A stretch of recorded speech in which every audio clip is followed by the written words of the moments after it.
अस्सलाम वालेकुम मेरे जितने भी व्यूवर्स आप सबसे गुजारिश है प्लीज़ मेरे चैनल को सब्सक्राइब करें, बेल आइकन को दबाएं ताकि नई वीडियो की नोटिफिकेशन आप सबको मिलती रहे। आज जो मैं आप सबके लिए अमल लेकर आया हूँ, मौक्किल की हाज़िरी का ऐसा अमल है कि जिसमें आपको मौक्किल जो है कान में हर बात बताएगा।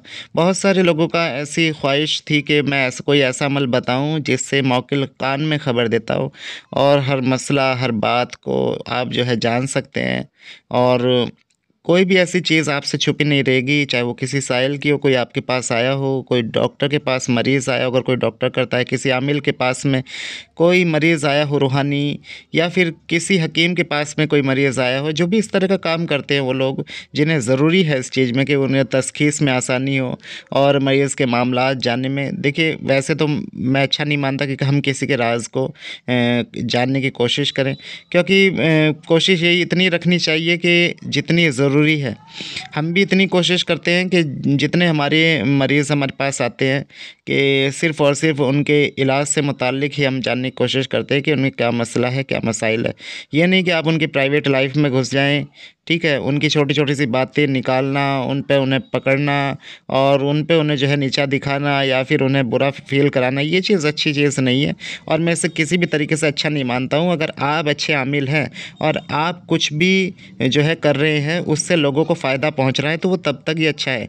अगर आप इन बाबाओं की तरह, जैसे आजकल लोग बाबा बैठे हुए हैं, वो टीवी पे भी दिखते हैं, वो यूट्यूब पे भी दिखते हैं कि वो बातें बता रहे हैं, उनसे वो सिर्फ़ बातें ही बताते हैं, उनसे कुछ और होता नहीं है।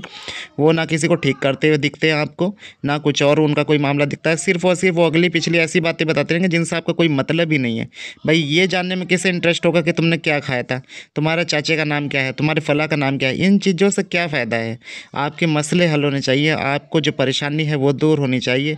आप जो बीमारी, जो परेशानी लेके आए हैं, आपके साथ जो मसले मसाइल चल रहे हैं वो ख़त्म होने चाहिए। मेन ज़रूरी बात ये है। मगर ये लोग आजकल जो कर रहे हैं ये धंधा है और उन्हें पता है कि अगर इस तरह शोबदेबाज़ी या इस तरह के मामलात नहीं दिखाएँगे तो लोग और पब्लिक उन्हें फ़ॉलो नहीं करेगी, उनके पीछे नहीं आएगी, क्योंकि जैसे कहते हैं कि चमत्कार को नमस्कार, तो ये पब्लिक भी बेवकूफ़ बन रही है और वो तो बेवकूफ़ बना ही रहे हैं।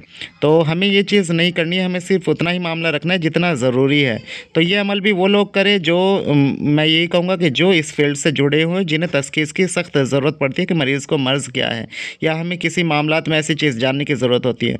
बाकी जिन लोगों के उस्ताद हैं, पीर हैं, वही इस अमल को करें, क्योंकि मेरी इजाज़त भी उन्हीं लोगों को होती है जो जिसका कोई उस्ताद है, जिसका कोई पीर है, वो अपने पीर से या अपने उस्ताद से इजाज़त लेके ही इस अमल को करे। इससे कितनी कीमत पता चलती है कि उस्ताद की और पीर होना कितना ज़रूरी है, ठीक है? अगर अमलियात की लाइन में हैं तो आपको ये बहुत ज़रूरी हो जाता है। आज भी मेरे पास एक फ़ोन आया था, वो था बिहार से, ठीक है? उनका नाम एजाज़ नाम था और वो बता रहे थे कि उन्होंने बिना इजाज़त के बहुत सारे अमल किए और जब से उन्होंने अमल करने शुरू किए और बिना इजाज़त के, उनकी ज़िंदगी एक तरह की जहन्नम हो गई। यानी कि उनके मसले मसाइल और बढ़ गए, उनकी बंदिशें, उनकी परेशानियाँ और इज़ाफ़ा हो गया उसमें। तो ये तभी होता है जब हमारे पास इजाज़त नहीं होती और बिना इजाज़त के हम कुछ भी अमल करने बैठ जाते हैं। मैं आपको बार-बार ये चीज़ समझाता हूँ, बार-बार ये चीज़ कहता हूँ कि आप इस तरह कुछ भी उठा के ना पढ़ा करें। आप किसी उस्ताद से सीखें, हर चीज़ में एक उस्ताद की ज़रूरत होती है, हर फ़ील्ड में उस्ताद की ज़रूरत होती है। वो कुछ भी नहीं कर रहा, आपको बहुत कुछ आता है, बहुत कुछ जानते हैं, मगर फिर भी आपके ऊपर किसी न किसी का हाथ होना बहुत ज़रूरी है, ये ध्यान रखिए मेरी बात। रूहानियत का फ़ील्ड इतना ख़तरनाक फ़ील्ड है, ये इसे आसान मत समझिए और ये बिल्कुल भी आसान नहीं है। आपको नहीं पता है आपके साथ में क्या मसले, क्या मसाइल है, क्या सिचुएशन है आपके साथ में और आप किस सिचुएशन में क्या चीज़ कर बैठे और किस चीज़ को क्या नुकसान पहुँचा दे, उसकी पूरी नस्लें, आपकी नस्लें तबाह करने के लिए पीछे पड़ जाएँगी और आपको पता भी नहीं चलेगा कि हो क्या रहा है। क्योंकि आजकल इस तरह के लोगों को लोग रहे भी नहीं हैं कि जिन्हें मामलात पता चले, जो आपकी ठीक तरीके से मदद कर सकें और जो कुछ चुनिंदा बैठे हैं और वो फिर अपनी मेहनत जब माँगते हैं तो आप लोग देते हुए कतराते हैं, ठीक है? कई बार आप जो है इसलिए भी अच्छे आदमी को छोड़ देते हैं क्योंकि आपके पास पैसे नहीं होते हैं। कई बार होने के बावजूद भी आपको सब एक जैसे लगते हैं कि ये भी कहीं ऐसा ही ना हो। तो इसलिए बहुत ज़रूरी है कि आप कोई उस्ताद बनाएँ। किसी भी चीज़ को, किसी भी फ़ील्ड में जब हम करते हैं, कोई भी इल्म हो या कोई भी चीज़ सीखते हैं, तो उसके लिए हमारा उस्ताद होता है या नहीं होता है? तो इसमें क्यों नहीं भाई? इसमें भी बनाओ, तो आपके लिए बहुत ज़रूरी है। अगर आपको इसका शौक़ है तो इसमें उस्ताद का होना लाज़मी है। तो यहाँ मैं जो आपको बताने वाला हूँ, ये एक छोटा-सा प्यारा-सा अमल है और इस अमल को आपको जो है किसी भी अच्छे दिन से, जैसे जुमेरात को, जुमे को, पीर को आप इसे शुरू कर लें। इसमें क्या करना है आपको? अल्लाह का नाम है या समीओ, या समयों का आपको विर्द करना है 1100 मरतबा, और ये नक्श आपको बना लेना है। इस नक्श को बना के एक आपको सिर के ऊपर रखना है, एक बड़े से पेपर पे बना के आपको अपने सामने दीवार पे चस्पा कर लेना है, चिपका लेना है, ठीक है। और उसे देखते हुए आपको इसके बीच में, जैसे मीम है, मीम के बीच में नज़र टिका लें और आपको या समियो दिल ही दिल में पढ़ना है, दिल ही दिल में, ज़बान को हरकत नहीं देनी है, ध्यान रखिए, दिल ही दिल में ये इस्म पढ़ना है। या समियो आपको 1100 मरतबा पढ़ना है। हाथ में नीचे तस्बीह लेकर रखिए, चलाते रहिए और सीधी कमर को रखिए, नज़र को एक जगह टिका कर रखिए, कम से कम पलक को झपकना है। और एक वक्त ये आएगा कि पलक झपकनी ही नहीं है, पलक आप कंट्रोल करना सीख जाएंगे तो इंशाल्लाह जैसी पलक जमनी शुरू होगी वैसे ही मामला शुरू हो जाएंगे। इसी के अंदर नज़ारे आने शुरू हो जाएंगे, आपको कान में आवाज़ें आनी शुरू हो जाएंगी, इतनी बारीक बारीक लोगों की आवाज़ें सुनाई देंगी जो दूर दूर बैठे हैं, मतलब पड़ोस के लोगों के घर की आवाज़ें आपको मालूम होगी, आपको महसूस होगा कि ये तो मेरे फला के जानने वाले की आवाज़ है, ये तो फला इंसान बोल रहा है मेरे पड़ोस का। वो अपने घर में भी बातें कर रहे होंगे, वो भी आपको सुनाई देंगी। तो ये इस तरह से आपके कान के जो पर्दे हैं वो खुलने शुरू हो जाएंगे, इसके मौकलिन आपको नज़र आने शुरू हो जाएंगे। तो ये आपको कम से कम ये मश्क जो रहेगी ये 40 दिन की रहेगी, इसे 40 दिन आपको करना है। और ज़्यादा से ज़्यादा इसके अंदर आपको 3 महीने लग सकते हैं। ये उन लोगों को बता रहा हूँ जिनके ऊपर कुछ रूहानियत खुलती ही नहीं है, और जिनके ऊपर रूहानियत खुलती है, जिन्हें महसूस होता है थोड़ा बहुत, तो वो इंशाल्लाह इसमें जो है 11 दिन में 21 दिन में ही कामयाब हो जाएंगे।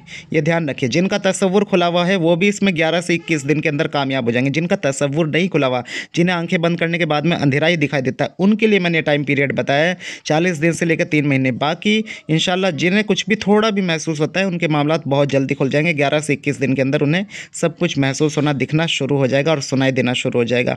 इस अमल को करिए, कोई परहेज़ इसमें नहीं है, कहीं आइए जाइए, बस आपको वक्त पे इस अमल को करना है, ठीक है। ये चीज़ का ध्यान रखिए, इंशाल्लाह आपकी जो है मेहनत ज़ाया नहीं होगी और आपको इसका रिज़ल्ट 100% मिलेगा ही मिलेगा, ठीक है।